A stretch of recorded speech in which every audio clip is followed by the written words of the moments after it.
مغرب کی طرف پھیلی ہوئی پہاڑیوں کے اوپر سورج ڈوب رہا تھا۔ آفتابی گولے کا آدھا حصہ پہاڑ کی چوٹی کے نیچے جا چکا تھا اور آدھا اوپر دکھائی دیتا تھا۔ تھوڑی دیر بعد پورا سورج ابھری ہوئی پہاڑیوں کے پیچھے ڈوب گیا۔ اب چاروں طرف اندھیرا چھانے لگا۔ سورج دھیرے دھیرے اپنا اجالا سمیٹتا جا رہا تھا۔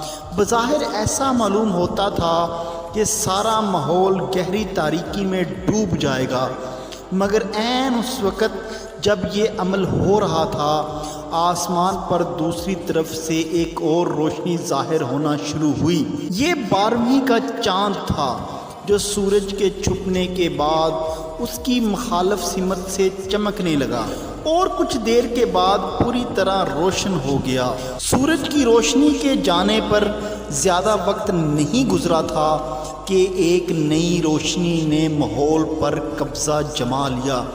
یہ قدرت کا اشارہ ہے۔ میں نے دل میں سوچا کہ ایک امکان جب ختم ہوتا ہے اسی وقت دوسرے امکان کا آغاز ہو جاتا ہے۔ سورج غروب ہوا تو دنیا نے چاند سے اپنی بزم روشن کر لی۔ اسی طرح افراد اور قوموں کے لیے بھی ابھرنے کے امکانات کبھی ختم نہیں ہوتے۔ زمانہ اگر ایک بار کسی کو گرا دے تو خدا کی اس دنیا میں اس کے لیے مایوس ہونے کا کوئی سوال نہیں۔ وہ نئے مواقع کو استعمال کر کے دوبارہ اپنے ابھرنے کا سامان کر سکتا ہے۔ ضرورت صرف یہ ہے کہ آدمی دانش مندی کا ثبوت دے اور مسلسل جدوجہد سے کبھی نہ اکتائے۔ یہ دنیا خدا نے عجیب امکانات کے ساتھ بنائی ہے۔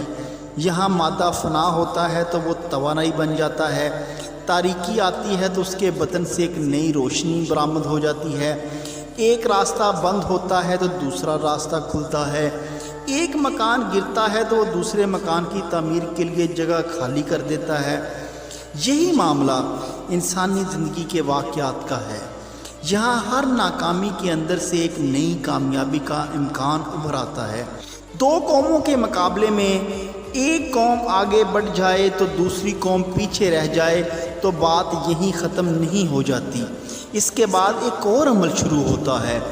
بڑی ہوئی قوم کے اندر عیش پرستی اور سہولت پسندی آ جاتی ہے، دوسری طرف پچھڑی ہوئی قوم میں محنت اور جدوجہد کا نیا جذبہ جاگ اٹھتا ہے۔ اس کا مطلب یہ ہے کہ خدا کی اس دنیا میں کسی کے لیے پست ہمت یا مایوس ہونے کا سوال پیدا ہی نہیں ہوتا۔